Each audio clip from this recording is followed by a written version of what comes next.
Sir Topham Hatt sat in his office listening to the noise outside. The passengers were angry. The station master came in. "There's trouble in the shed, sir. Henry is sulking. There's no train, and the passengers are saying this is a bad railway." "Indeed," said Sir Topham Hatt, "we cannot allow that." He found Gordon, James, and Henry looking very cross. "Come along, Henry. It's time your train was ready." "Henry's not going," said Gordon. "We won't shunt like little tank engines. That was Thomas's job. We're important tender engines. You fetch our coaches and we will pull them. Tender engines don't shunt." "We'll see about that," said Sir Topham Hatt. "No engine on my railway is too important for small jobs." And he hurried away to find Edward. The yard has never been the same since Thomas left to run his branch line, he thought sadly. Edward was shunting.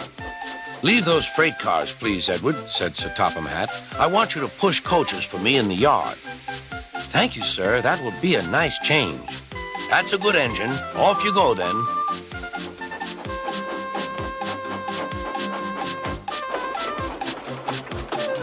So Edward found coaches for the 3 engines, and that day the trains ran as usual.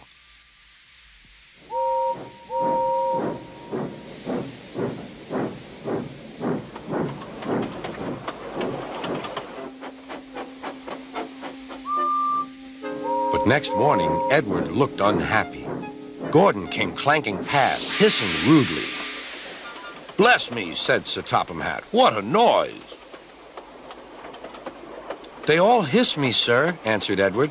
"They say tender engines don't shunt, and last night they said I have gray wheels. I haven't, have I, sir?" "No, Edward, you have nice blue ones, and I'm proud of you. Tender engines do shunt, but all the same, we do need another tank engine here." He went to a workshop, and they showed him all sorts of engines.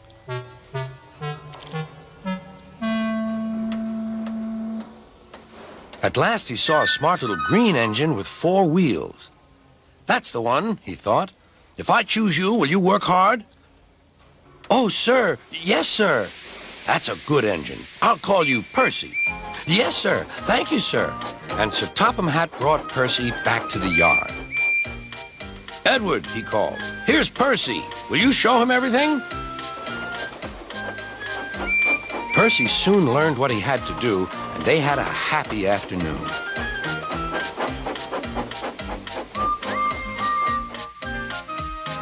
Then Henry came by, hissing as usual. "Wheesh!" went Percy.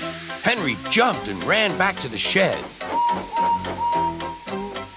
"How beautifully you wheeshed him," laughed Edward. "I can't wheesh like that." "Oh," said Percy, "that's nothing. You should hear them in the workshop. You have to wheesh loudly to make yourself heard." Next morning, Thomas arrived. "Sir Topham Hatt sent for me. I expect he wants help," he said to Edward.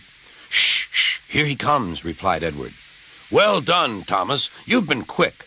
Listen, Henry, Gordon, and James are sulking. They say they won't shunt like little tank engines. So I have shut them up, and I want you both to run the line for a while."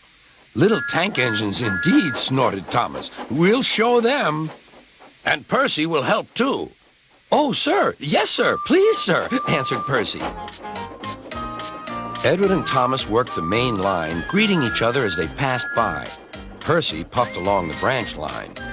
Thomas was anxious about Annie and Clarabelle, but both driver and conductor promised to take care of them. There were fewer trains, but the passengers didn't mind. They knew the 3 other engines were having a lesson. Gordon, James, and Henry were cold, lonely, and miserable.